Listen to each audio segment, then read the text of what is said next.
I owe it all to President Jose P. Laurel. If it wasn't because of him, my head would have been chopped off by the Japanese in the Kempitai, where I was a prisoner, and I'd been condemned to death. The first person that went and talked to the Japanese Kempitai, it was no longer Nagahama. There was a general then that had taken over the Nagahama. And the first one was Claro Recto. I knew him very well. He became my guarantor. I was in prison with Johnny Smile at that time because he was the husband of Chona, later Chona Caston. But he was the son-in-law of Recto. Recto first went to the Kempitai and said, how can you kill the son of my son-in-law who's married to my daughter?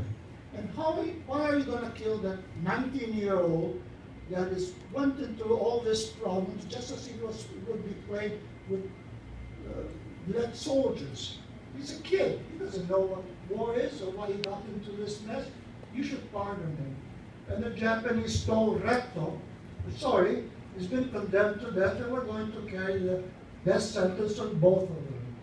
So then Recto went to President Laurel and told him what had happened. And I said, no, that can't be. I'll go to talk to the general of the Kempitai in Baguio. And he went there and said, how can you kill the son-in-law of my Minister of Foreign Affairs? And that kid, just a kid, he doesn't know how he got involved into this. He's probably read something about being a soldier, being in the guerrillas, and that's how he was waylaid into it. And he doesn't know really what's going on. So, and I will not stand for it. That's a question he said. I'm the President of the Republic of the Philippines, so I'm asking you to put them in liberty. Pardon them. The Japanese didn't answer him. They went, talked to him, and lo and behold, before you knew it, instead of my head being chopped, I said, you are free. 2 days later, Johnny was free. Now, that was because of Laurel. Now, sometime a long time ago, many years after the war, somebody said, well, Laurel was a collaborator. And the people that were in the cabinet were also all collaborators. And I said, look, let me speak about Laurel.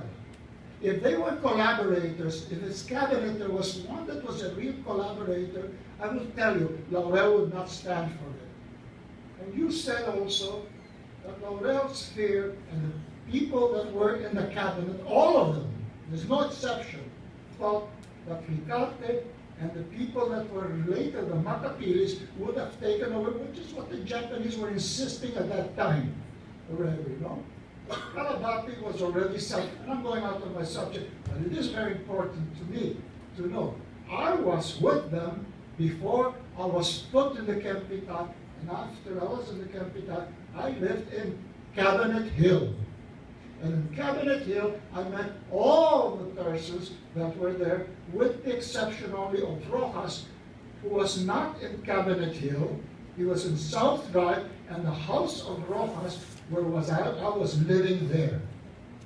Okay? So I can also say that when they said that, I said, look, if somebody would not have stood for anybody that was for Japan, it would have been me.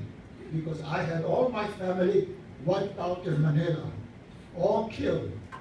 So I would be the first one that would be against anybody that was a collaborator.